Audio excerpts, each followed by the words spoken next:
السلام علیکم ویورز، آج ہم بات کریں گے اقوام متحدہ کے یونائٹڈ نیشن ڈیولپمنٹ پروگرام کے 2015 میں سائن کیے ہوئے 195 نیشنز اور کنٹریز نے جس پر سائن کیے کہ یہ 17 پوائنٹس ہیں، 17 نکات جن کے اوپر ہم 2030 تک اپنے ٹارگٹس کو اچیو کریں گے۔ اس میں آج پہلا یونائٹڈ نیشن ڈیولپمنٹ پروگرام کا وہ پوائنٹ نو پاورٹی یعنی غربت کا خاتمہ۔ ناظرین، یونائٹڈ نیشنز نے پاورٹی کو ڈیفائن کرنے کے لیے بہت مغز کھپائی کی اور انہوں نے ایک ڈیفینیشن یہ بنائی کہ ہم پاورٹی کو الٹرا پاورٹی، ایکسٹریم پاورٹی اور اسی طرح ہی ماڈریٹ پاورٹی کے اندر ڈیفائن کریں گے۔ $1.9 سے نیچے جو لوگ ہیں وہ ایکسٹریم پاورٹی کے اندر ہیں، اس سے بھی نیچے جو لوگ ہیں جو چند سینٹ کما رہے ہیں وہ الٹرا پاورٹی کے اندر ہیں، اور جو تھوڑے سے اس سے زیادہ $5 تک کما رہے ہیں وہ ان کو ہم ماڈریٹ پاورٹی کہیں گے۔ لیکن ہم اس علمی بحث میں پڑے بغیر یونائٹڈ نیشنز کے اس اقدام کو تو بہرحال سراہتے ہیں کہ انہوں نے غربت کو اپنے پہلے پوائنٹ پہ رکھا، لیکن غربت کی یہ بہت ہی محدود ایک ڈیفینیشن، بہت ہی ایک تنگ نظری والی ڈیفینیشن، وہ بہت ہی افسوسناک ہے۔ کیونکہ اگر آپ ایک بندے کو $1.9 دے بھی دیتے ہیں، یعنی کہ تقریباً پاکستان کے 200-250-300 روپے دے بھی دیتے ہیں، اور اس سے صاف پانی چھین لیتے ہیں، تعلیم چھین لیتے ہیں، اسکل ایجوکیشن چھین لیتے ہیں، ان امپلائمنٹ جو ہے وہ اس ملک پہ مسلط کی گئی ہو، اس ملک کے اندر سودی نظام کو مسلط کیا گیا ہو، مافیاز ہوں، کرپشن ہو، سرمایہ داری نہ ہو رہی ہو، انڈسٹری نہ بڑھ رہی ہو وغیرہ وغیرہ، ملک کے تعلیمی قابلیت کا معیار جو ہے وہ گرتا جا رہا ہو، اور آپ کہیں کہ ہم بس یہ $1.9 دے کر غربت کا خاتمہ کر دیں گے، انتہائی غیر حقیقت پسندانہ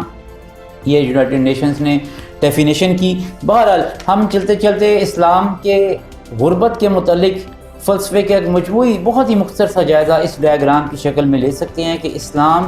جس نے پہلے معاشرے کے اندر ایک شخص کے لیے کمائی، رزق حلال کمانے کے لیے اس کو مورل اور اسپریچول اور ریلیجیس گائیڈنس بھی دی، اس کے ساتھ ملک کے اندر مجموعی طور پر جو ماحول بنایا وہ اس کے ساتھ خلوص کا تھا، وہ اس کے ساتھ کوآپریشن کا تھا، اس کی مدد کا تھا۔ پورا جو نظام ہے وہ سرکولیشن آف منی کے گرد گھوما کہ کہیں ارتکاز دولت نہ ہو جائے، سرمایہ دار کے پاس ہی یہ دولت پڑی نہ رہ جائے، اور بزنسز کے اندر لگے، امپلائمنٹ کے اندر اضافہ ہو، اور ایک بیک اپ کے طور پر زکوٰۃ اور بیت المال کا سسٹم رکھنے کے بعد ایک انسان کو اس قابل بناتا ہے اسلام کہ وہ معاشی طور پر آزاد ہو سکے اور اپنے گھر والوں کی کفالت کر سکے۔ ہم اس بحث سے اب آگے چلتے ہیں اور ہم یونائٹڈ نیشنز کے اوپر آتے ہیں کہ ناظرین، یونائٹڈ نیشنز کی یہ ڈیفینیشن جو ہے یہ سب سے پہلے درست کرنے کی ضرورت ہے۔ غربت بذات خود اگر ہم اس کو ایک محدود پیمانے پہ دیکھیں گے وہ صرف مسئلہ نہیں، بلکہ اس مسائل کا ارد گرد جو تمام ڈومین ہیں ہمیں اس کو بھی ایڈریس کرنا پڑے گا، جو کہ یونائٹڈ نیشنز نے بدقسمتی سے پاورٹی کی ڈیفینیشن پہ نہیں کیا۔ اب ہم دیکھتے ہیں کہ جو موجودہ کیپٹلسٹ نظام، سرمایہ دارانہ نظام، اقوام متحدہ کا نظام، سیاسی معاشی جو بھی نظام ایک بنا ہوا ہے دنیا کے اندر مسلط ہے، اور ہم پاکستان میں اس کا ایک حصہ ہیں ظاہر ہے، تو اس نے دنیا کو کیا دیا پاورٹی کے حوالے سے۔ اور دنیا میں اگر آپ دیکھیں تو ٹوٹل پاپولیشن اس وقت 7.9 بلین یعنی 7.9 ارب لوگ جو ہیں وہ اس دنیا میں آباد ہیں، اور آپ حیران ہوں گے کہ اقوام متحدہ کے اور ان اداروں کے اپنے اعداد و شمار کے مطابق اس وقت 66% آف دس پاپولیشن یعنی کہ 66% اس پاپولیشن کا وہ آبادی غربت کے اندر زندگی گزارنے پر مجبور ہے، اور دنیا میں 2 ارب بچے، ان میں سے 1 ارب بچے جو ہیں وہ غربت کی سطح سے نیچے کے حالات میں رہنے پر مجبور ہیں، اور 6 میں سے 1 نوجوان بے روزگار ہے اور غربت کی سطح سے نیچے زندگی گزارنے پر مجبور ہے۔ پاکستان میں ناظرین یہ فگر پل پاکستان کی آبادی کا 24% ہماری آبادی یعنی 1/4 آبادی جو ہے وہ غربت کے اندر زندگی اس وقت گزار رہی ہے، اور اسی یونائٹڈ نیشن ڈیولپمنٹ پروگرام جس کی سسٹینیبل گولز میں سے پہلا پوائنٹ پاورٹی ہم آج ڈسکس کر رہے ہیں، اسی کا یہ تخمینہ ہے، اندازہ ہے کہ اس چند مہینوں کے اندر یہ ریشو 24 سے بڑھ کر تقریباً 50% ہو جائے گی، یعنی کہ ہماری آدھی آبادی غربت میں زندگی گزار رہی ہوگی۔ چلتے ہیں یو ایس اے کی طرف اور ادھر دیکھتے ہیں کیا صورتحال ہے۔ 20% آف پاپولیشن، 10% جو یو ایس اے کی پاپولیشن ہے وہ تقریباً 700 ملین پیپل جو ہیں وہ یو ایس اے کے اندر وہ غربت کی سطح سے نیچے زندگی گزارنے پر مجبور ہیں۔ اسی طرح ہی نیو یارک کے اندر ہم آئیں، جو کہ ان کا ایک ظاہر ہے تجارت کا گڑھ سمجھا جاتا ہے، ٹریڈنگ کا، ایجوکیشن کا، اور ہر لحاظ سے ایک معاشی طور پر ایک بیکن آف پروگریس سمجھا جاتا ہے۔ تو اس کے اندر یہ حال ہے کہ 20% جو نیو یارکرز ہیں، نیو یارک کے رہنے والے 20% جو ہیں، یعنی کہ ہر 5 میں سے ایک نیو یارکر جو ہے وہ غربت کی سطح سے بھی نیچے زندگی گزارنے پر مجبور ہے، اور 42 ملین وومن جو ہیں، خواتین 42 ملین، وہ غربت کی سطح سے نیچے زندگی گزارنے پر مجبور ہیں۔ اب آئیے چلتے ہیں یورپین یونین کی طرف۔ یورپین یونین میں 25%، یعنی کہ ہر 4 میں سے ایک یورپین یونین کا سٹیزن جو ہے وہ غربت کی سطح سے نیچے زندگی گزارنے پر مجبور ہے، اور بچوں میں 25 ملین بچے یورپین یونین کے اندر غربت کی سطح سے نیچے زندگی گزارنے پر مجبور ہیں۔ اور ینگسٹرز کے اندر اگر دیکھا جائے تو 17% نوجوان۔ تو ویورز، چیزوں کو بہت ہی سمپل وے میں اگر ہم دیکھیں تو سوال یہ پیدا ہوتا ہے کہ اگر دنیا میں آبادی سے کہیں زیادہ جی ڈی پی بڑھ رہی ہے، ڈالرز اور کرنسی کے انبار لگے ہوئے ہیں، بینکاری، سرمایہ داری وغیرہ وغیرہ کی جنگ چھڑی ہوئی ہے، تو پھر آخر یہ سارا سرمایہ جا کدھر رہا ہے؟ اس کے لیے ہمیں تلاش کرنا پڑے گا کہ آپ کے میرے عوام کے، دنیا میں انسانیت کے سرمایے کو کون لوٹ رہا ہے۔ تو آئیے چلتے ہیں، ہم آج ویڈیو میں ایکسکلوسیولی آپ کو بتائیں گے کہ انسانیت کے اور پوری دنیا کے، اسپیشلی غریب لوگوں کے، مڈل کلاس لوگوں کے پیسے کو لوٹنے والا یہ لٹیرا کون ہے۔ تو لٹیرا نمبر ایک جو ہے، یہ وہ لٹیرا ہے ناظرین جس نے 45 ٹریلین ڈالرز سب کانٹیننٹ سے لوٹے۔ جب پاکستان، ہندوستان اور بھارت اکٹھے تھے، اس ہندوستان کے اندر سے اورنگزیب عالمگیر کے وقت آپ اندازہ لگائیں کہ پوری دنیا کا 27% جی ڈی پی جو ہے وہ اورنگزیب عالمگیر کی سلطنت پیدا کرتی تھی۔ پوری دنیا کا 27% جی ڈی پی کا اورنگزیب عالمگیر کی سلطنت پیدا کرتی تھی۔ اور جب یہ چور لٹیرے ایسٹ انڈیا کمپنی کے نام سے داخل ہوئے اور انہوں نے یہاں پر ریلوے لائنز کے ذریعے معدنیات لوٹیں، کپڑا لوٹا، گندم لوٹی، کپاس لوٹی، یہاں کے معدنی ذخائر لوٹے، منرلز لوٹے، معدنیات اور سونا اور چاندی کے ذخائر لوٹ کر لے گئے۔ اور 1947 کے اندر جب یہ یہاں سے گئے ہیں تو یہاں کا جی ڈی پی جو پہلے 27% ہوا کرتا تھا پوری دنیا کا، وہ صرف 1947 میں رہ گیا 3%۔ اور جب یہ اورنگزیب عالمگیر کے دور میں جب یہ آئے ہیں، اس وقت برطانیہ کا جی ڈی پی جو تھا وہ تھا صرف 2% of global G D P, یعنی پوری دنیا کا صرف 2% جی ڈی پی تھا برطانیہ کا۔ اور 1947 میں جب یہ لوٹ کر سارا کچھ مال چلے گئے، ہمارا جی ڈی پی رہ گیا 3% اور برطانیہ کا 2% سے بڑھ کے پہنچ گیا 20%۔ یہ گراف ناظرین جو آپ دیکھ رہے ہیں، یہ اس لوٹ مار کا، اس بربریت کا، اس ظلم کا، اس جبر کا، اس کھلم کھلا لوٹ مار کا ایک واضح عکاس ہے کہ برطانیہ نے سب کانٹیننٹ کے ساتھ کیا کیا۔ ثبوت کے طور پر ناظرین ہم آپ کو بتاتے چلیں، جو ایسٹ انڈیا کا کمپنی کا جو دفتر تھا وہ لنڈن لیڈن ہال اسٹریٹ کے اندر تھا۔ اگر آپ گوگل پہ اس وقت سرچ کریں، اور اس کی بہت ہی اچھی ایک ڈاکومنٹری وائس نے بنائی ہے جس کا کیپشن ہے how British stole 45 trillion from India. یہ بہت زبردست ڈاکومنٹری ہے، میں ضرور ریکمینڈ کروں گا کہ آپ لوگ اس کو دیکھیں۔ جو لوگ حقائق جاننا چاہتے ہیں وہ اس کو ضرور جو ہے وہ ملاحظہ فرمائیں۔ اور اس کے ساتھ ساتھ میں یہ بھی بتاتا چلوں، یہ ظلم و بربریت اور لوٹ مار کی داستان صرف پیسوں کی نہیں تھی، بلکہ انہوں نے جو کپڑا بننے کے، قالین بننے کے ایکسپرٹ لوگ تھے، ان سے یہ کپڑا بنوا کر، قالین بنوا کر تو باہر لوٹ کر لے گئے۔ لیکن جاتے جاتے انہوں نے کیا کیا کہ یہ جو ایکسپرٹ لوگ تھے، ان کی انگلیاں، ان کے انگوٹھے کاٹ دیے جاتے تھے تاکہ یہ ہمارے علاوہ اور کسی کا اس معیاری کپڑا جو ہے اور یہ معیاری قالین جو ہے نہ بن سکیں۔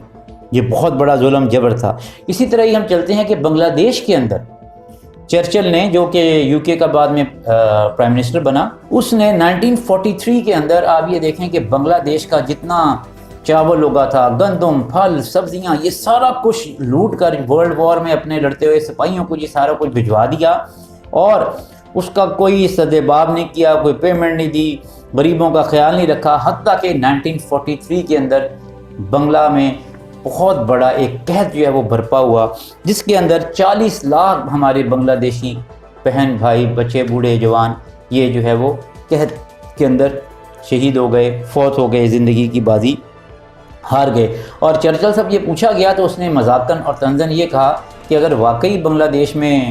قحط پڑا ہوا ہے تو گاندھی کیسے زندہ ہے. یہ آپ ان لوگوں کے اخلاقی معیار کا اندازہ لگا لیں. تو خیر ناظرین اب آگے بڑھتے ہیں. لٹیرا نمبر 1 آپ کو بتایا. لٹیرا نمبر 2 یہ ایک پورا کارٹل تھا جو کہ برطانیہ اور یورپین کنٹریز اور عیسائیت کے گٹھ جوڑ سے لوٹ مار پوری دنیا میں برپا کی گئی، اسپیشلی ایشین کنٹریز میں اور افریقن کنٹریز میں. اور اس لوٹ مار کا عیسائیت اور یورپ جو ہے وہ مل کر حصہ بنا، اور انہوں نے یہ ظلم اور بربریت انسانیت کے چہرے پر بدنما داغ ہے. اس کو کہتے ہیں ٹرانس اٹلانٹک سلیو ٹریڈنگ، یعنی کہ غلاموں کی ٹریڈنگ کی گئی. اس کا طریقہ کار یہ اپنایا گیا کہ وہ اپنی آرمیز بھیجتے تھے اور مختلف دیہاتوں میں، قصبوں میں افریقن اور ایشین کنٹریز کے جاتے ساری قتل و غارت شروع کر دیتے. لوگوں کی ٹانگیں کاٹنی، بربریت کا مظاہرہ، عورتوں کو ریپ کرنا، حتیٰ کہ بچوں کو مار دینا. خوب دہشت جما کر وہاں سے بندوں کو زبردستی جو ہے وہ پکڑ کے اپنی شپس کے اندر، بحری جہازوں کے اندر یورپ میں بھیجا گیا، فرانس بھیجا گیا، ساؤتھ اور نارتھ امریکہ میں بھیجا گیا، انگلینڈ میں بھیجا گیا، اور مختلف کلٹیویشن، مختلف کاموں میں ان کو جو ہے وہ جوتا گیا. اور یہ انٹرنیشنل تخمینوں کے مطابق 12 ملین افراد جو ہیں وہ انہوں نے غلام بنائے، اور ان لوگوں کی نہ صرف مستقبل چھینا، ان کی امیدیں چھینی، ان کی آزادی چھینی. اس پہ نوجوان ویورز کو میں یہ ضرور کہوں گا، اسپیشلی جو اسٹوڈنٹس ہیں اور اوتھینٹک انفارمیشن دیکھنا چاہتے ہیں، ایک بہت زبردست مووی ہے اس کی ایمسٹریڈ کے نام سے، جس میں اینتھونی ہاپکنس جو مشہور ایکٹر ہے. بہت زبردست مووی ہے. ٹرانس اٹلانٹک سلیو ٹریڈنگ کے متعلق حقائق جاننے کے لیے میں ضرور ریکمینڈ کروں گا کہ آپ اس کا سینسرڈ ورژن جو ہے وہ ضرور ملاحظہ فرمائیں. تو صرف 1619 ایک سال کے اندر 11 ملین افراد کو انہوں نے غلام بنا کر بھیج دیا. اور ظاہر ہے کہ یہ ابھی 1800 اور 1900 کے درمیان کی کیونکہ واقعات ہیں، یہ ایکسکلوسیو انفارمیشن صرف ہم ہی نہیں دے رہے، بلکہ جب یہ انگلینڈ اور امریکہ کے اندر یہ انفارمیشن اوپن ہونا شروع ہوئی اسی طرح کی ویڈیوز کے نتیجے میں، اور دستاویزات سامنے شروع ہوئیں اور محققین کے ریسرچز سامنے شروع ہوئے، تو آہستہ آہستہ یہ ہوا کہ لوگوں پر یہ بات کھل گئی، ان کے بھی یہ بات واضح ہو گئی کہ ہماری حکومتیں، ہمارے چرچ اور ہمارے بینک ساروں نے مل جل کر یہ افریقہ اور ایشیا کے ممالک کو ظلم و بربریت کا نشانہ بنایا ہے. ادھر سے غلاموں کی یہ تجارت کی ہے اور اس کی کوئی کمپنسیشن نہیں دی، ان کی آزادی چھینی، ان کا مستقبل چھینا. تو ناظرین جب یہ ہوئے تو طلبہ جو ہیں، نوجوان جو ہیں، وہ اس غلامی کے مکروہ دھندے کے اپنی، حالانکہ ان کی تاریخ تھی لیکن اس کے خلاف وہ سڑکوں پر نکل. The statue to this 17th century slave trader has stood for more than 120 years. A statue of a British slave trader stands no more. Statue of a 17th century slave trader pulled down. تو ناظرین ایک بہت بڑا ڈاکومنٹل proof یہ سامنے آیا. آپ Wikipedia پہ دیکھ لیں، آپ گوگل کے اندر چلے جائیں، لسٹ آپ سرچ کر لیں کہ سلیو ٹریڈرز کے اسٹیچوز کی لسٹ کیا ہے، کہ وہ لوگ جو سلیو ٹریڈنگ کرتے تھے اور جا کر قتل و غارت گری کرنا اور غلاموں کو لے کے آنا، بھجوانا وغیرہ کا کام کرتے تھے، ان مجرموں کے بے تحاشا مجسمے جو ہیں وہ ایک ہیرو بنا کر جو ہے وہ لنڈن کے اندر اور UK کی مختلف جگہوں پر لگائے گئے. تو یہ طلبہ اور نوجوان ان مجسموں کے خلاف نکلے، حتیٰ کہ یونیورسٹیز کے سامنے جو مجسمے تھے وہ گرائے گئے، دیگر جگہوں پر مظاہرے شروع ہو گئے، اور اب یہ سلسلہ شروع ہو چکا ہے. آپ یہ اس بات سے اندازہ لگائیں کہ لنڈن کے 16 میئرز جو ہیں وہ بھی اس مکروہ دھندے کے اندر ملوث جو ہے وہ نکلے تھے. لنڈن کے 16 میئرز، یعنی کہ پولیٹیشنز بھی شامل تھے اس میں، بینکار بھی شامل تھے. اور چرچ جو ہے اس کا کردار کیا تھا کہ جو لوگ اس کے خلاف بولتے تھے اور اس ظلم اور جبر کے خلاف بولتے تھے، حکومت کے ان اقدامات کے خلاف بولتے تھے، چرچ کیا کرتا تھا، ان کو جادوگر اور چڑیل قرار دے کر زندہ جلا دیا کرتا تھا. تو ویورز یہ چرچ اور بینکوں کا یہ گٹھ جوڑ اور سیاستدانوں کا گٹھ جوڑ جو ہے وہ سامنے آیا. اور جب یہ باتیں اب زبان زد عام ہیں، یہ انفارمیشن جو ہے وہ اوپن ہے، ان مجسموں کے خلاف، سلیوری کے خلاف، ظلم و جبر کی اس تاریخ کے خلاف اب جگہ جگہ جو ہے وہ نوجوان اور طلبہ جو ہے وہ مظاہرے کر رہے ہیں، ان مجسموں کو گرا رہے ہیں. میں آپ کی خدمت میں یہ ایک انتہائی اہم لیکن افسوسناک ایک ہینڈ بل اور ڈاکومنٹ پیش کرنا چاہوں گا کہ آپ اسکرین پر ملاحظہ فرمائیں. اس کے اندر یہ لکھا ہوا ہے کہ Negroes are for sale. Negroes یعنی جو افریقہ کے قبائل کا نام تھا. 39 men, 15 boys, 24 women, 16 girls for sale, یعنی 39 مرد، 15 لڑکے 16 لڑکیاں 24 خواتین جو ہیں وہ فار سیل کا یہ آپ کے سامنے ڈاکومنٹ ہے۔ دوسرا بہت ہی اہم ترین ایک ڈاکومنٹ وہ یونائٹڈ نیشنز کی جنرل اسمبلی، اس کا 17 دسمبر 2012 کا یہ ڈاکومنٹ آپ کے خدمت میں پیش کر رہا ہوں، جس میں اقوام متحدہ نے آخرکار یہ تسلیم کر لیا کہ یہ سلیو ٹریڈنگ کے اندر جو لوگ ملوث تھے، کسی بھی ادارے سے ہوں، حکومت سے ہو، اس کو کنڈیم کیا گیا اور تمام لوگوں کو یونائٹ کیا گیا کہ اس کے خلاف جو ہے وہ آواز جو ہے وہ اٹھائیں۔ اور ایک اور بہت ہی اہم ڈاکومنٹ آپ کے سامنے میں پیش کر رہا ہوں، وہ ہے ان بینکوں نے جو ہے وہ آخرکار تسلیم کرنا شروع کر دیا کہ ہمارے جو بڑے تھے، ہمارے بنانے والے تھے، ہمارے ڈائریکٹرز تھے، ہائر آفیشل جو تھے، وہ اس کے اندر ملوث رہے ہیں۔ اور آہستہ آہستہ جب عوام کے اندر یہ ایک جذبات ابھرنا شروع ہوئے تو بینکوں نے اپنے آپ کو بچانے کے لیے، اپنی ریپوٹیشن کو بچانے کے لیے، کسی قسم کی قانونی چارہ جوئی سے بچنے کے لیے انہوں نے کیا کیا کہ تسلیم کرنا شروع کر دیا اور اپولوجائز کرنا شروع کر دیا۔ یہ آپ کے سامنے اس وقت بینک آف انگلینڈ کا نوٹ موجود ہے،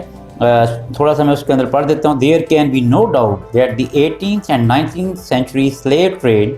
was an unacceptable part of English history۔ ناقابل قبول انہوں نے کہا ہمارے یہ تاریخ کا حصہ ہے۔ اور آگے آپ دیکھیں none with any such involvement in the slave trade remain on display anywhere in the bank۔ Bank of England نے کہا کہ ہم اپنے بینک میں کسی قسم کا نہ کوئی تصویر لگائیں گے، نہ نام لکھیں گے، نہ کوئی اسٹیچو ہوگا، مجسمہ ہوگا، کوئی بھی ہم ایسے شخص کا نہیں کریں گے جو کسی قسم سے بھی سلیو ٹریڈنگ میں ملوث رہا ہو۔ لیکن سوال یہ پیدا ہوتا ہے وہ ملوث ایک دو اشخاص تو نہیں تھے، وہ تو پورے بینک تھے، پوری حکومتیں تھیں، پوری چرچ تھے، اس کے خلاف آپ نے کیا کیا؟ اور میڈیا نے چرچ آف انگلینڈ یعنی انگلینڈ کے چرچ اور بینک آف انگلینڈ کے ان جب یہ پیغامات آنے شروع ہوئے اور اپولوجیز آنی شروع ہوئیں تو انہوں نے لکھا sorry is not enough, slavery is a source of shame, یعنی یہ ہمارے لیے بہت ہی شرم والی بات ہے کہ ہم اس کے اندر یہ رہے۔ تو یہ تھا لٹیرا نمبر 2۔ تو ناظرین یہ نہ سمجھیے گا کہ یہ غلامی کی یہ داستان ختم ہو گئی ہے، بلکہ آپ کو پتہ ہے لٹیرے جو ہیں وہ لوٹنے سے باز نہیں آتے، لوٹنے کی شکل تبدیل ہو جاتی ہے۔ تو یہ سلیو ٹریڈنگ سے نکل کے آج کل کے جدید شکلوں میں آپ اپنے ممالک میں دنیا میں دیکھ سکتے ہیں، چائلڈ لیبر ہے، فورس لیبر ہے، غربت سے تنگ آ کر لوگوں کو انتہائی کم پیسوں کی سیلریز کے اوپر اور بہت ہی قسم پرسی کی حالت کے اندر رکھنا وہ بھی شامل ہے۔ اس کے اندر سعودیہ کا کفالہ سسٹم بھی شامل ہے، اس کے اندر جو ہے وہ نکاح مسیار بھی شامل ہے، اس کے اندر نکاح متع بھی شامل ہے، اس کے اندر drug mafias, cartel mafias, force labours اور پروسٹیٹیوشن اور پور انڈسٹری، یہ سارے کے سارے جو ہیں وہ اس کے اندر شامل ہیں۔ اب وقت آ گیا ہے کہ ہمیں جرأت مندی کے ساتھ ان تمام مظالم جو انسانیت کے اوپر ہیں اس کے خلاف آواز اٹھائیں، عملی جد و جہد کریں تاکہ دنیا سے ظلم اور بربریت کا صفایا ہو سکے۔ تو ناظرین ہم چلتے ہیں اپنے اگلے لٹیرے کی طرف کہ کس نے قوموں کو، انسانیت کو، دنیا کو لوٹا اور اس کا لوٹ مار کی وجہ سے دنیا اس وقت انتہائی غربت میں، معاشی پریشانیوں کا شکار ہے، جرائم میں اضافہ ہو رہا ہے اور دیگر مسائل معاشرے کے اندر جنم لے رہے ہیں۔ ویورز یہ لٹیرا نمبر 3 ہے پیپر منی، جی ہاں کاغذی کرنسی، یہ ہے وہ لٹیرا نمبر 3 جس نے پوری دنیا کا جو ہے وہ بیڑا غرق کیا ہوا ہے۔ آج کل معاشی پریشانیاں اس لٹیرے کی وجہ سے ہیں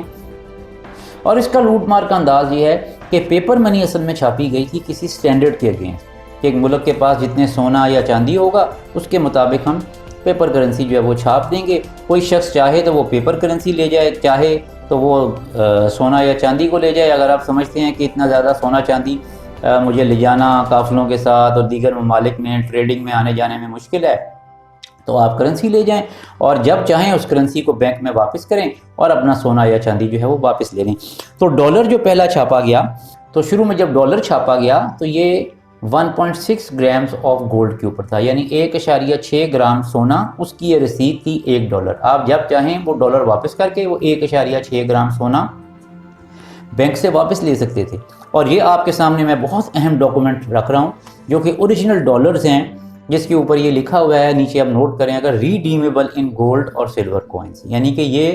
جو نوٹ ہے اس کو آپ واپس کر کے ریڈیم کر سکتے ہیں، یعنی کہ دوبارہ آپ حاصل کر سکتے ہیں سونا یا چاندی۔ اس کو ختم کر دیا گیا اور آج کی موجودہ کرنسی کو اگر آپ دیکھیں، فرض کریں کہ پاکستانی روپے کا نوٹ آپ کے سامنے ہے، اس کے اوپر لکھا ہوا ہے رزق حلال عین عبادت ہے، سراسر اپنا یہ بہت بڑا فراڈ ہے جو لکھا ہوا ہے۔ یہ جو پیپر کرنسی ہے قطعاً حلال نہیں ہے، یہ بالکل حرام ہے، دھوکہ ہے، فراڈ ہے، پوری قوم کے ساتھ دھوکہ ہے۔ خیر اس کو چھپانے کے لیے یہ اچھے اچھے الفاظ لکھے گئے، اور نیچے آپ نوٹ کریں لکھا ہوا ہے کہ حامل ہذا کو مطالبے پر ادا کرے گا۔ حامل ہذا کون ہے؟ آپ ہیں جس کے پاس یہ نوٹ ہے، مطالبہ آپ نے کیا بینک سے، جس نے جاری کیا، یعنی ظاہر ہے وہ اسٹیٹ بینک ہے۔ تو ادا کیا کرے گا؟ اب آپ جب لے کر جائیں گے تو یہ نوٹ جب آپ اسٹیٹ بینک کو دیں گے تو وہ کیا ادا کرے گا؟ وہ آپ کو یہی نوٹ واپس کر دے گا، یا پرائز بانڈ وغیرہ دے دے گا، کوئی کاغذ کا ٹکڑا دے دے گا، وہ آپ کو سونا یا چاندی نہیں دے گا۔ تو اصل میں اس کے اوپر کیا تھا کہ حامل ہذا کو مطالبے پر اتنا سونا واپس کرے گا۔ یہ سونے کی رسید تھی جو ختم کر دی گئی۔ اب بدقسمتی سے کیونکہ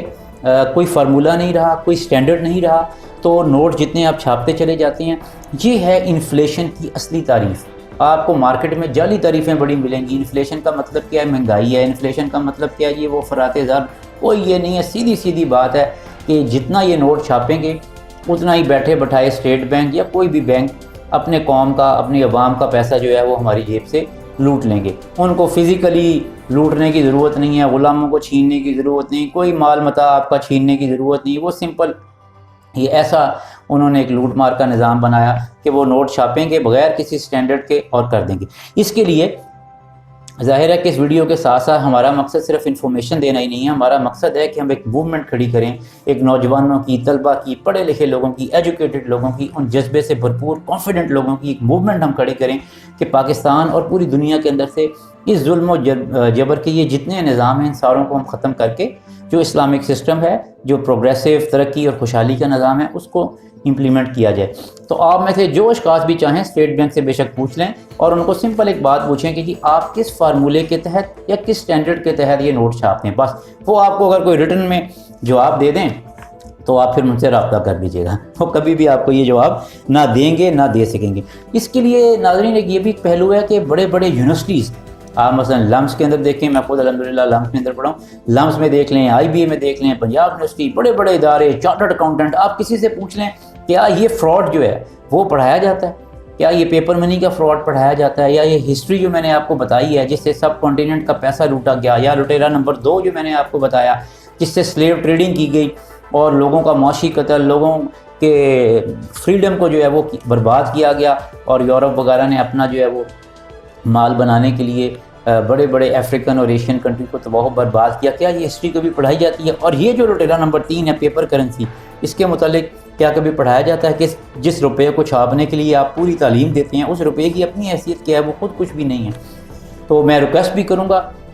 تمام وائس چانسلر سے، ان اسٹوڈنٹ سے جو یہ چاہتے ہیں کہ وہ حقائق جو ہیں ان کے سامنے آئیں، وہ صحیح حقیقت پسندانہ اپنی پلاننگ کریں اپنی زندگی۔ یہ پاکستان کا جو پالیسی میکر ہے ان سے ریکویسٹ کروں گا، جو بھی آپ میں سے تعلیم حاصل کر رہا ہے یا حکومت کے مالیاتی اداروں سے منسلک ہے، کالجز میں، یونیورسٹیز میں ٹیچر ہے، پروفیسر ہے، پرنسپل ہے، وائس چانسلرز ہیں، ان سے ریکویسٹ ہے کہ وہ اس انفارمیشن کو لوگوں تک پہنچنے دیں۔ اور یہ بہت ہی ایک اہم ڈاکومنٹ اور بہت اہم دستاویز یہ میں آپ کے سامنے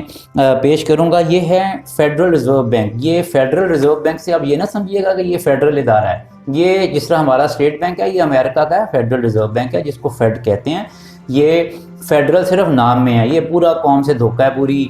سمجھ لیں دنیا سے دھوکہ کرنے کی کوشش کی گئی ہے کہ جی فیڈرل جو ہے نا یہ ایک وفاقی، نہیں، یہ پرائیویٹ بینکوں کا ملا جلا ایک ادارہ ہے، خود ہی بنایا ہوا ہے، اور یہ نوٹ جو ہے وہ چھاپتا ہے۔ تو ان کے جو سابقہ چیئرمین ہیں وہ انہوں نے ایک بہت ہی زبردست جو ہے وہ بات کی ہے، اور وہ میں آپ کی خدمت میں پیش کرنا چاہوں گا۔ ایلن گرینسپین وہ یہ کہتے ہیں، in the absence of gold standard, gold standard یعنی کہ گولڈ کے مطابق ڈالر کو چھاپنا یا کسی کرنسی کو چھاپنا، in the absence of gold standard there is no way to protect savings from confiscation through inflation. Gold stands in the way of this insidious process. It stands as protector of property rights. تو وہ یہ کہتے ہیں کہ gold standard کو اگر آپ ختم کر دیں گے تو اب کوئی پھر آپ کو آپ کے مال و دولت کو لوٹنے سے بچانے والا نہیں ہے. انہوں نے کہا یہ گولڈ سٹینڈرڈ ہی ہے جو آپ کے کسی بھی قسم کے مال کو بچانے کے لیے درمیان میں ایک تحفظ کی دیوار کے طور پر محافظ کی طرح کھڑا ہوا ہے. اور اگر آپ اس گولڈ سٹینڈرڈ کو ختم کر دیں گے تو آپ کا مال و دولت لوٹ لیا جائے گا اور اس سے آپ کو کوئی نہیں بچا سکتا۔ یہ بہت امپورٹنٹ ایک کنفیشن بھی ہے اور ایک بہت بڑی حقیقت بھی ہے۔ بہت زبردست یہ شخصیت ہیں Alan Greenspan, ex chairman federal reserve bank. تو ناظرین یہ جو پیپر منی ہے اس کے نتیجے میں ہوتا کیا ہے کہ ظاہر ہے کہ وہ نوٹ چھاپی جاتے ہیں، ہمارے جو جیب میں پڑا ہوا نوٹ ہے اس کی قیمت جو ہے وہ کم سے کم تر ہوتی جاتی ہے۔ وہی چیز جو آج 100 روپے کی ہے وہ کل 1000 روپے کی بکتی ہے، 2000 کی بکتی ہے اور افراط زر بڑھتا چلا جاتا ہے۔ اسی وجہ سے آپ دیکھتے ہیں کہ جو جی ڈی پی یا دیگر اشاریے ہیں نا جو پیرامیٹرز کہتے ہیں، ان کی کوئی معنی نہیں رہ جاتا، کیونکہ وہ سارے اشاریے جو ہیں G D P including G D P جو ہے وہ کس میں پیش کی جاتی ہے، وہ ڈالر میں پیش کی جاتی ہے۔ تو ڈالر جو ہے اس کی اپنی ویلیو ہی جب ان نون ہے، فکٹیشیس ہے، ایک جعلی فگر ہے، تو پھر اس سارے اشاریوں کی اور پورے بجٹری نظام اور اکنامک سسٹم کی حیثیت انٹلیکچولی ختم ہو جاتی ہے۔ اگر آپ کے ملک میں بھی یہ نظام برپا ہے پیپر منی کا، اور آپ سمجھتے ہیں کہ ڈالر کے اوپر یا کسی بھی کرنسی میں آپ کے ملک کے ذخائر کا بہت بڑا حصہ جو ہے وہ موجود ہے، تو آپ سمجھ جائیں کہ یہ بہت ہی خطرناک سچویشن میں آپ کا ملک اس وقت ہے۔ اور ظاہر ہے کہ پاکستان کے حوالے سے ہم یہ چاہیں گے کہ ہمارا، کیونکہ گورنمنٹ خود کہتی ہے کہ ہم مدینہ کی ریاست بنانا چاہتے ہیں، اور عمران خان پرائم منسٹر نے کئی دفعہ خود کہا ہے کہ بیرونی قرضے اور سود ایک بہت بڑی مصیبت ہے جو ہمارے پہ، تو ہم ان کو بتانا چاہتے ہیں کہ یہ جو لٹیرا نمبر 3 پیپر منی ہے، ذرا اس پہ بھی توجہ کریں، انٹلیکچوئلس کو بٹھائیں اور ایکسپرٹس کو بٹھائیں، اور اس سے نکلنے کا ایک روڈ میپ جو ہے وہ قوم کو دیں کہ ہم چند ماہ میں یا چند سال میں اس طریقے سے اس سے جان چھڑائیں گے اور واپس گولڈ سٹینڈرڈ کی طرف جائیں گے۔ تو ناظرین آپ نے لٹیرا نمبر 1، 2 اور 3 دیکھ لیے، اب آ رہا ہے اس سے بھی بڑا لٹیرا، اور وہ ہے لٹیرا نمبر 4۔ یہ جو لٹیرا ہے ناظرین، یہ بھی ایک سسٹم کے طور پر ایک بہت اچھے الفاظ کے ساتھ، بڑے زبردست کیپشنز کے ساتھ جو ہے وہ مسلط کیا گیا ہے، اور وہ ہے سودی نظام۔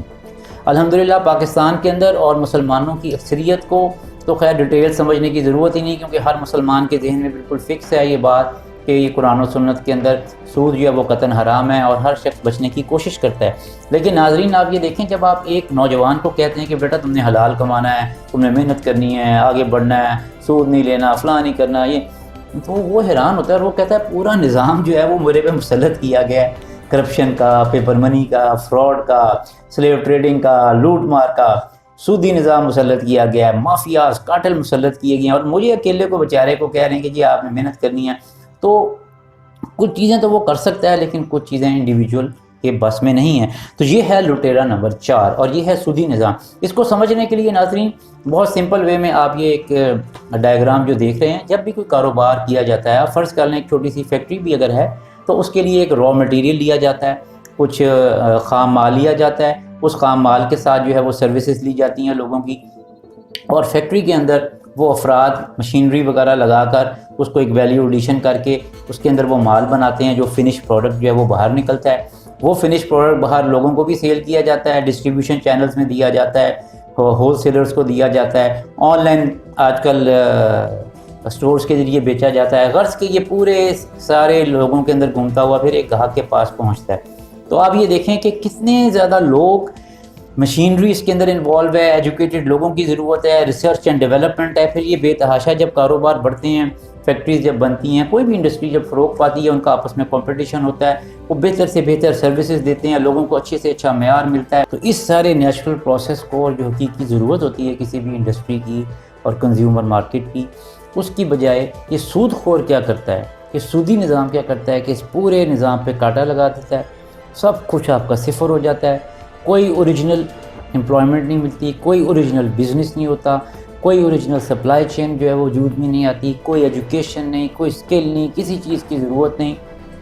وہ ارب پتی بندہ جو ہے وہ اپنے ملک میں یا ملک سے باہر اگر اس نے لوٹا ہوا ہے رکھوا کے بس سود کھائی جاتا ہے، اور یہ پورا جو نظام ہے اس کو صفر کر دیتا ہے۔ اور آہستہ آہستہ جیسے جیسے یہ سرمایہ دار جو ہیں وہ مزید سرمایہ سودی حاصل کرتے جاتے ہیں، تو وہ سرمایہ غریبوں کے، عوام کی جیبوں سے نکل کر بینکوں میں پڑا رہ جاتا ہے، جبکہ یہ سارا بزنسز جو ہیں اور یہ ساری جو ٹرانزیکشن تھا، یہ سارا سپلائی چین جو ہے یہ تباہ و برباد ہو کے رہ جاتا ہے۔ یہ ناظرین ایک سمپل وے میں آپ سمجھیں سودی نظام کا سب سے بڑا مسئلہ یہ ہے، اور ملکوں کے ملک، قوموں کے قوم، اور آج آپ دیکھ رہے ہیں پوری دنیا جو ہے اس کا معاشی طور پر بیڑا غرق کرنے میں اس لٹیرے نمبر 4 یعنی سودی نظام کا بہت بڑا ہاتھ ہے۔ پاکستان کے اندر بہت زیادہ آوازیں اس معاملے میں اٹھ چکی ہیں، عدالتوں میں پٹیشنز ہیں۔ اس کا سب سے بڑا مجرم جو ہے وہ ظاہر ہے اسٹیٹ بینک اور بینکاری نظام تو ہے ہی ہے، لیکن عدالت عالیہ، سپریم کورٹ اور نواز شریف اس کا سب سے بڑے مجرم ہیں جنہوں نے اسٹے آرڈر لیا، لیکن عدالت بھی اس جرم میں شریک ہے کہ انہوں نے اس کا اسٹے آرڈر دیا۔ لہٰذا وقت آ گیا ہے وائس جو ہمارے یونیورسٹیز ہیں، کالجز ہیں،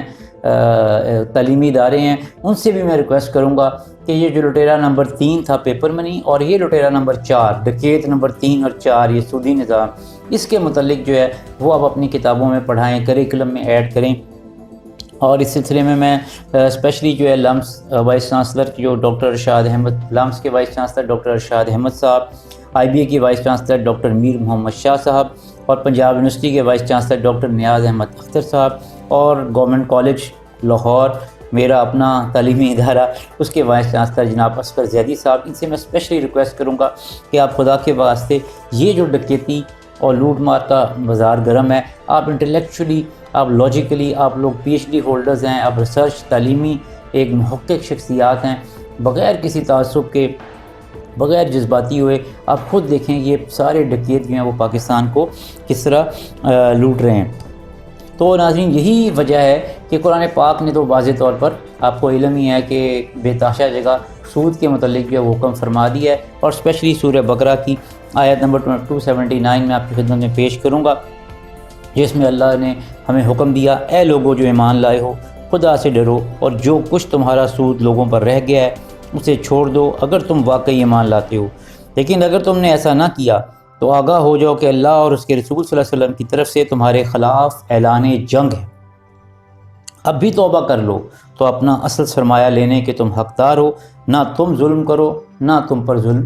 کیا جائے۔ اتنے واضح الفاظ میں اللہ تعالیٰ نے یہ حکم فرما دیا، اور آپ کے علم ہی ہے کہ حضور نبی کریم صلی اللہ علیہ وسلم نے حجۃ الوداع کے موقع پر خود اعلان کیا کہ آج سے میں سود جو وہ ختم کرتا ہوں، اور اپنا خاندانی سود بھی انہوں نے بالکل ختم کرنے کا اعلان کر دیا۔ لہٰذا یہ حضور نبی کریم صلی اللہ علیہ وسلم کا حکم بھی ہمارے لیے آ گیا، اللہ کا حکم جو ہے وہ میں نے آپ کی خدمت میں پیش کر دیا۔ اب ناظرین سوال یہ ہے کہ پاکستان اگر اللہ اور اس کے رسول صلی اللہ علیہ وسلم کے نام پر بنائے اور ان کی امانت ہے، حضور نبی کریم صلی اللہ علیہ وسلم کی جو ریاست مدینہ تھی، آج پاکستان جو ہے وہ اس کی امانت ہے، ہمارے پاس ایک امانت ہے، اور حضور نبی کریم صلی اللہ علیہ وسلم کی اس امانت میں ہم بہت بڑی خیانت کریں گے اگر اس پہ سودی نظام ہم مسلط رہنے دیں۔ لہٰذا اسپیشلی میں عمران خان صاحب سے ریکویسٹ کروں گا، آپ خود کہتے ہیں ریاست مدینہ بنانی ہے اور سود سے چھٹکارا دلانا ہے، آپ کی سب سے پہلی ذمہ داری ہے۔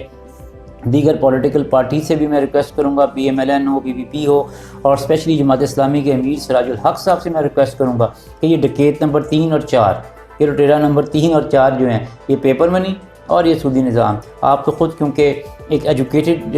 پولیٹیکل اور اسلامک پارٹی کے سربراہ بھی ہیں، امیر بھی ہیں، اور خود آپ فائنانس منسٹر رہ چکے ہیں کے پی کے لہٰذا آپ اس کی تباہ کاریوں کو، اس لوٹ مار کو اچھی طرح سمجھتے ہیں۔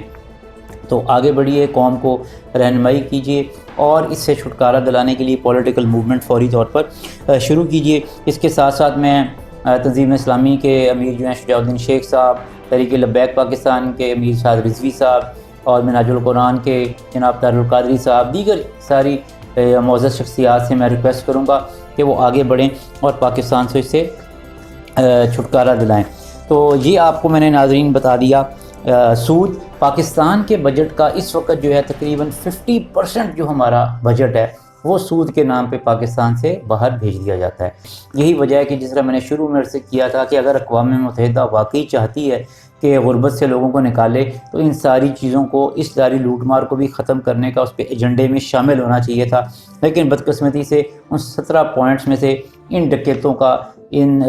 کارٹلز کا اور ان لٹیروں کا کوئی نام نہیں ہے۔ خیر، ہم انشاءاللہ اقوام متحدہ کے اندر بھی یہ تمام دستاویزات وغیرہ جمع کروائیں گے، اور آپ لوگوں کی مدد سے انشاءاللہ یہ موومنٹ ہم کھڑی کریں گے۔ پاکستان کو، پوری دنیا کو انسانیت کو حقیقی طور پر جو ترقی اور خوشحالی کے لیے جس نظام کی ضرورت ہے، ہم وہ انشاءاللہ جو ہے وہ ان کو دیں گے۔ تو اب میڈیا ظاہر ہے اس میں بہت اہم رول ادا کرتا ہے، لیکن میڈیا آپ کو پتہ ہے کہ وہ بھی اس جرم میں برابر کا شریک ہے۔ اصل میں کچھ لوگ ہوتے ہیں جو مروب ہوتے ہیں، وہ سمجھتے ہیں کہ بھئی اتنے بڑے بڑے ادارے ہیں، اسٹیٹ بینک ہے، ورلڈ بینک ہے، بڑی بڑی یونیورسٹیاں ہیں، بھئی ان کو نہیں پتہ کہ یہ اتنا بڑا فراڈ ہو رہا ہے اور یہ ہمیں ایک نئی بات بتایا جا رہا ہے کہ جناب یہ فراڈ ہے اور ڈکیتی ماری جا رہی ہے۔ تو میں ان سے ریکویسٹ کروں گا کہ ایک دفعہ آپ پھر چیک کر لیں، اور اگر آپ کو کسی قسم کی پروف کی ضرورت ہو، اگر کسی بحث کی ضرورت ہو، بڑے بڑے جو آپ کے جفاندرو قسم کے سمجھے جاتے ہیں نا اکانومسٹ، ان کے سامنے اگر بیٹھ کے بات کرنے کی ضرورت ہو تو ہم حاضر ہیں، آئیں اگر بیٹھ کے بات کریں، اور ہم فیکٹس اینڈ فگر سے آپ کو ثابت تو کر ہی چکے ہیں، مزید دوبارہ ثابت کر دیں گے کہ اس سودی نظام نے، اس پیپر کرنسی نے پاکستان کا بیڑا غرق کیا ہوا ہے۔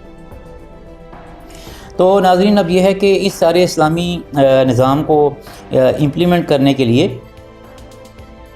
جو واضح اسلام رہنمائی دیتا ہے وہ بھی میں آخر میں آپ کی گوش گزار کرنا چاہتا ہوں۔ یہ ایک ڈائیگرام آپ کے سامنے ہے۔ اسلام کی خوبصورتی اور کمال یہ ہے ناظرین اور ویورز کہ اسلام ہمیں ہر سٹیج کے اوپر واضح رہنمائی دے دیتا ہے۔ یعنی سب سے پہلا سٹیپ اسلام بتاتا ہے کہ آپ نے کمائی جو ہے وہ کہاں سے کرنی ہے، حلال کہاں سے کرنا ہے، حرام سے کیسے بچنا ہے، اور دھوکہ نہیں دینا وغیرہ وغیرہ۔ اس کو کہتے ہیں کسب، یعنی کہ مال کی کمائی۔ اسلام اس بارے میں واضح گائیڈ لائن دیتا ہے۔ اس کے بعد ہمیں خرچ کرنے کی بھی اسلام جو ہے وہ رہنمائی بھی دیتا ہے، قوانین بھی دیتا ہے، اصول بھی دیتا ہے کہ آپ نے خرچ کہاں کرنا ہے۔ آپ حلال ذرائع پہ خرچ کر سکتے ہیں، آپ بے جا نمود و نمائش پہ خرچ نہیں کر سکتے، آپ حرام پہ خرچ نہیں کر سکتے، آپ سود پہ پیسے کو نہیں لگا سکتے، کسی کا حق چھیننے کے لیے آپ نہیں لگا سکتے، دھوکہ دہی، فراڈ، کوئی چیز معاشرے کے لیے نقصان دہ آپ قطعاً اس کے اوپر جو ہے وہ اپنا پیسہ جو ہے خرچ نہیں کر سکتے۔ تو لہٰذا کمائی کا ذریعہ بھی اسلام نے بتا دیا، خرچ کرنے کا بھی بتا دیا، اور جو پیسہ خرچ کرنے سے بچ جائے اس کے متعلق بھی اسلام واضح رہنمائی دے دیتا ہے۔ یا تو آپ اس کو ری انویسٹ کریں گے، اپنے کاروبار میں کریں، خاص ڈیفرنٹ پارٹنرشپس کے ساتھ جو ہے وہ آپ لوگوں کے کاروبار کے اندر انویسٹ کریں، یا لوگوں کے ساتھ مل جل کر پارٹنرشپ میں نئے کاروبار شروع کریں، اور اگر پھر بھی آپ کے پاس مال جو بچ جائے گا اس کا آپ نے 2.5% جو ہے وہ زکوٰۃ آپ نے پے کرنی ہے۔ اور آخر میں آپ کی وفات کے بعد یہ وراثت جو ہے وہ کس طرح تقسیم ہوگی یہ بھی اسلام رہنمائی دیتا ہے۔ تو اسلام کسب کمائی کی بھی رہنمائی دیتا ہے، خرچ کرنے کا بھی بتاتا ہے، خرچ سے جو بچ جائے ری انویسٹ کا بھی بچاتا ہے، سال بھر کے بعد جو بچ جائے زکوٰۃ 2.5% اس کا بھی بتاتا ہے، صدقات و خیرات کے لیے علیحدہ سے موٹیویٹ کرتا ہے، اور اینڈ میں وفات کے بعد وراثت کی تقسیم کے بھی واضح قوانین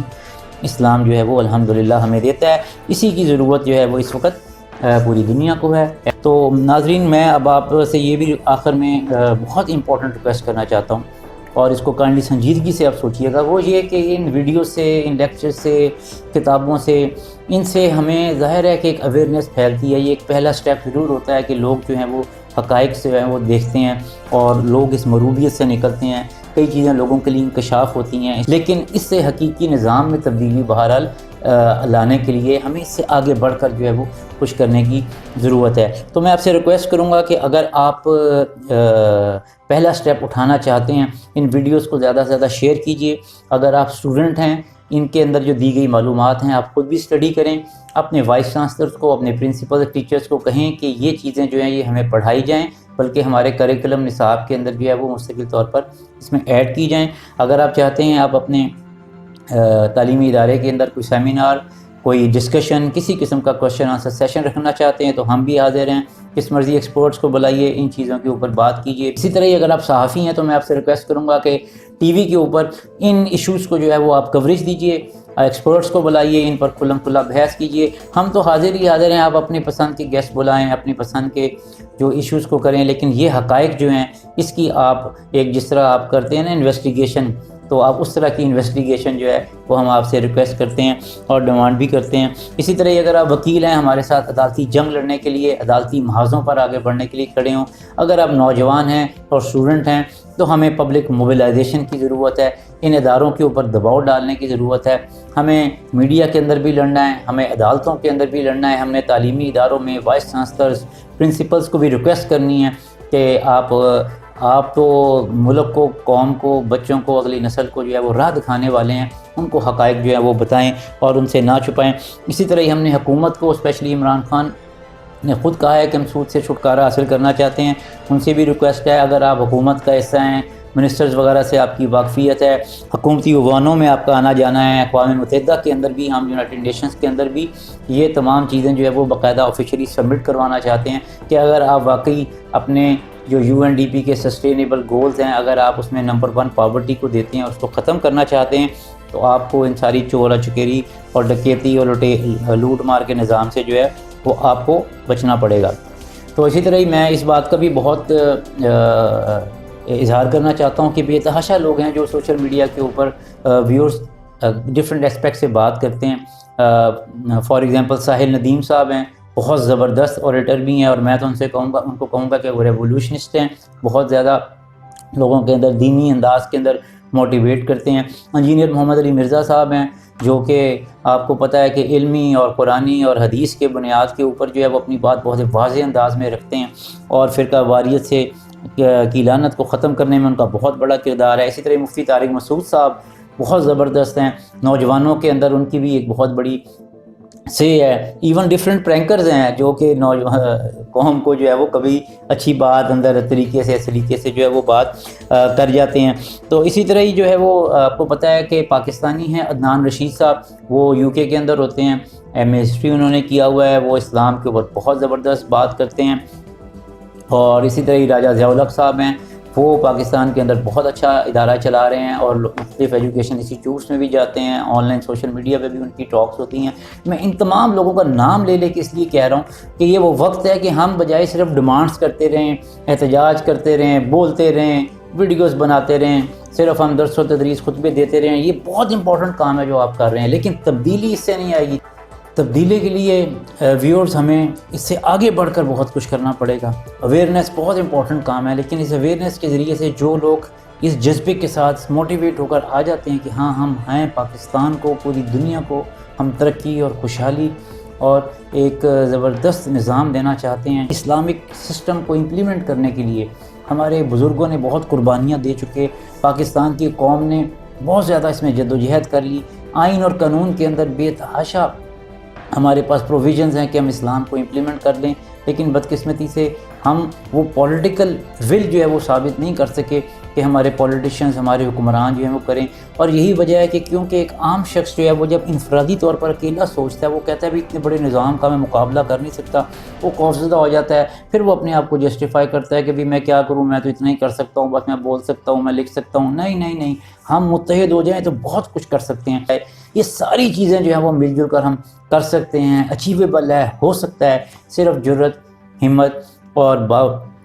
وثوق جو انفارمیشن ہے اس کی بنیاد پر ہمیں آگے بڑھنے کی ضرورت ہے۔ ایٹ لیسٹ عمران خان ہو، پولیٹیکل پارٹیز ہوں، ان کا فرض ہے کہ وہ قوم کو ایکسپرٹ کے ساتھ مل کر ایٹ لیسٹ روڈ میپ دینے پر ہم ان کو مجبور کر سکتے ہیں کہ وہ روڈ میپ دیں کہ آئندہ چند ماہ یا سال میں کس طریقے سے پیپر منی کو سٹینڈرڈائز کیا جائے گا، سودی نظام سے جو ہے وہ چھٹکارا دلایا جائے گا، اور پاکستان IMF، ورلڈ بینک اور دیگر لوگوں کے معاشی غلامی سے باہر نکلے۔ وہ معاشی غلامی جو پھر سیاسی غلامی جو ہے وہ بن جاتی ہے، پھر وہ ذہنی غلامی بن جاتی ہے، پھر ہمارے تعلیمی کریکلمس تک جو ہیں وہ باہر سے ڈکٹیٹ ہونے لگ پڑتے ہیں، ہماری خارجہ پالیسی باہر سے ڈکٹیٹ ہونے لگ پڑتی ہے۔ ان تمام چیزوں سے اگر پاکستان کو نجات دلا کے پاکستان کو ترقی اور خوشحالی، امن و امان والا ہم نے گہوارہ بنانا ہے، تاکہ پوری دنیا میں ہم اس نظام کو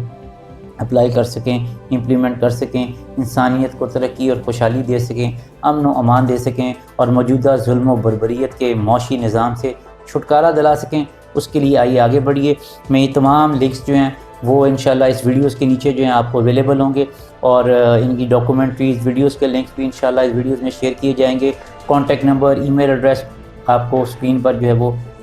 نظر آ رہا ہے، آپ بلا تکلف کانٹیکٹ کیجئے۔ اپنے اداروں میں ڈسکشنز کے ذریعے، کوشچن آنسرز کے لیے، سیمینارز کے لیے، کسی بھی قسم کے لیے آپ بلا تکلف جو ہے رابطہ کریں، تاکہ ہم مل جل کر پاکستان کو ایک عظیم ملک بنا سکیں۔ اور آئیے مل کر ایک دفعہ پھر پورے ایمان کے ساتھ، پورے کانفیڈنس کے ساتھ یہ نعرہ لگائیں، پاکستان کا مطلب کیا؟ لا الہ الا اللہ۔ اللہ حافظ۔